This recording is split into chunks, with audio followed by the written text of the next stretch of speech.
आज अपन इस वीडियो में वक्र अनुरेखण के बारे में अध्ययन करेंगे। वक्र के अनुरेखण से किसका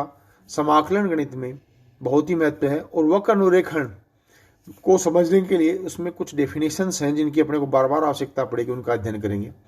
उसमें सबसे पहली डेफिनेशन है कि बहुल बिंदु क्या होते हैं, जिनको अंग्रेजी में अपन कहते हैं मल्टीपल पॉइंट। मल्टीपल पॉइंट से अपना तात्पर्य यह है कि यदि किसी वक्र पर एक ऐसा बिंदु हो जिससे वक्र की एक से अधिक शाखाएं गुजरती हैं तो उस बिंदु को बहुल बिंदु या मल्टीपल पॉइंट कहते हैं। फिर उसके बाद अपन डेफिनेशन है द्विक बिंदु, डबल पॉइंट क्या होता है कि यदि कोई वक्र पे एक ऐसा बिंदु हो जिससे वक्र की केवल दो शाखाएं गुजरती हैं तो उस बिंदु को द्विक बिंदु कहते हैं।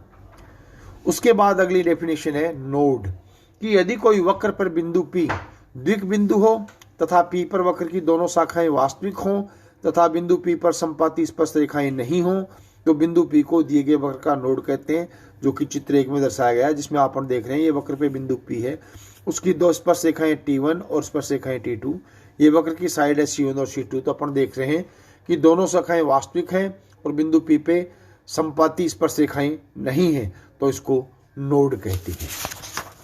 इसके पश्चात इसमें आगे आता है उभयाग्र क्या है। अंग्रेजी में उभयाग्र को कस्प कहते हैं। कस्प से अपना तात्पर्य है कि यदि किसी वक्र पर कोई बिंदु P द्विक बिंदु है, डबल पॉइंट है, तथा P पर यदि वक्र की दोनों शाखाएं वास्तविक हैं तथा बिंदु P पर संपाती स्पर्श रेखाएं हैं तो बिंदु P को वक्र का उभयाग्र कहते हैं, जो कि चित्र 2 और चित्र 3 में स्पष्ट रूप से दर्शाया गया है। जैसा कि आप देख रहे हैं, दिया गया चित्र 2 है, इसमें कोई बिंदु P है, उसके ऊपर 2 पॉइंट C1 और C2 है। अपन क्या देख रहे हैं, उसकी स्पर्श रेखा जो T है वो बिंदु पे आके मिल रही है, अतः इसको उसका क्या कहेंगे, उभयाग्र या कस्प कहते हैं। ऐसे ही चित्र 3 में अगर कोई कर्व है C1 और C2, अपन देख रहे हैं उन कर्व के ऊपर जो अपन ने अपने स्पर्श रेखा खींची वो बिंदु P पे आकर के मिल रही है, अर्थात स्पर्श रेखा P पर कैसी है, संपाती है। तो चित्र 2 और चित्र 3 उभयाग्र को प्रेजेंट करते हैं, जैसा कि चित्र में स्पष्ट है। इसके पश्चात इसमें आगे आता है कॉन्जुगेट पॉइंट, या जिसको हिंदी में कहते हैं वियुक्त बिंदु। वियुक्त बिंदु वह बिंदु होता है जिसके लिए यदि वक्र पर कोई बिंदु ऐसा है कि जिसके निकट वक्र का कोई भी वास्तविक बिंदु स्थित नहीं हो तो ऐसे बिंदु को वियुक्त बिंदु या कॉन्जुगेट पॉइंट कहते हैं, जो कि चित्र 4 में दर्शाया गया है कि यदि कोई वक्र पे कोई बिंदु ऐसा है कि जिसके निकट वक्र का कोई वास्तविक बिंदु नहीं है, जैसा कि अपन बिंदु P देख रहे हैं, तो अपन इस वक्र में देख रहे हैं कि x डायरेक्शन y डायरेक्शन के कर्व के लिए P बिंदु के पास कोई भी वास्तविक बिंदु स्थित नहीं है, तो ये उसके लिए क्या कहलाएगा, वियुक्त बिंदु कहलाएगा। यदि अगर अपन इसकी बात करें, दिए गए वक्र के कर्व ट्रेसिंग के लिए अवतलता क्या होती है, कॉन्वेक्सिटी, अवतलता, उत्तलता और नति परिवर्तन बिंदु, ये 3 डायग्राम दिखाए गए हैं। इन 3 डायग्राम में अपन देखते हैं कि स्पर्श रेखाओं में और दिए गए वक्र की जो स्पर्श रेखाएं हैं उनके लिए अवतलता क्या होती है, उत्तलता क्या होती है और नति परिवर्तन बिंदु क्या होते हैं। चित्र 1 में स्पर्श रेखा अवतलता को प्रेजेंट कर रही है, चित्र 2 में स्पर्श रेखा को प्रेजेंट कर रही है और चित्र 3 में ये नति परिवर्तन बिंदु को प्रेजेंट कर रही है। जैसा कि डायग्राम से स्पष्ट है, अवतलता का अर्थ होता है कि अपन देखते हैं कि चित्र 1 में 8.31 में P किसी वक्र पर एक बिंदु है तथा L कोई स्थिर सरल रेखा है जो बिंदु P से नहीं गुजरती है। बिंदु P पर खींची गई स्पर्श रेखा और स्थिर रेखा L के बीच का न्यून कोण में बिंदु P के दोनों ओर फैला हुआ है। चाप पूर्ण रूप से इसके अंदर भीतर है, तो बिंदु P वक्र की रेखा L के सापेक्ष अवतल कहलाएगा तथा अक्ष के सापेक्ष वक्र y = fx के किसी बिंदु P पर अवतल होने के लिए अभिष्ट प्रतिबंध होगा y × d2y/dx² = 0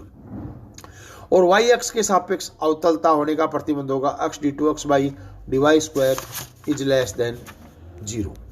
अगर अपन इसमें देखते हैं कि दिए गए डायग्राम के लिए अगर अपन देखते हैं तो इस दिए गए डायग्राम के अंदर चित्र 2 में अगर अपन देखें तो चित्र 2 में अपन देखते हैं कि बिंदु पर P पर खींची गई स्पर्श रेखा तथा बिंदु स्थिर रेखा L के बीच के बना न्यून कोण से बिंदु P के दोनों ओर फैला पर्याप्त छोटा चाप पूरी तरह से कहां पे है, बाहर है। तो बिंदु P पर वक्र की रेखा L के सापेक्ष क्या कहेंगे, उत्तल कहेंगे, अर्थात इसको कॉन्वेक्स कहेंगे। और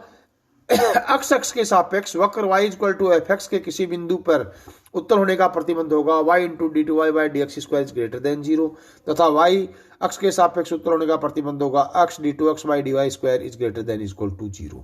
अगर अपन नति परिवर्तन बिंदु की बात करें, जैसा कि चित्र 3 में दिखाया गया है, नति परिवर्तन बिंदु से अपना तात्पर्य है कि बिंदु P पर जो इस पर सरल रेखा खींची गई वो सरल रेखा L के सापेक्ष एक और अवतल है, दूसरी ओर उत्तल है, तो इस बिंदु P को क्या कहेंगे? नति परिवर्तन बिंदु कहेंगे।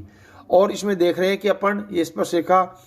L के सापेक्ष अवतल भी है और उत्तल भी है, अर्थात बिंदु P नति परिवर्तन बिंदु होगा कब? यदि d two y by d x square equal to 0 परंतु d cube y upon d x cube is not equal to 0। अगर ये इस प्रतिबंध को संतुष्ट करता है तो दिया गया बिंदु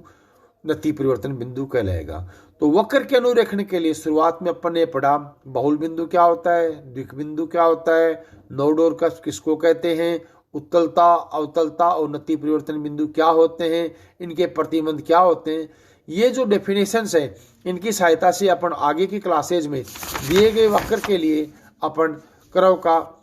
ट्रेस करेंगे या वक्र का अनुरेखण करेंगे, जिसमें बहुत ही इंपॉर्टेंट होंगे। धन्यवाद।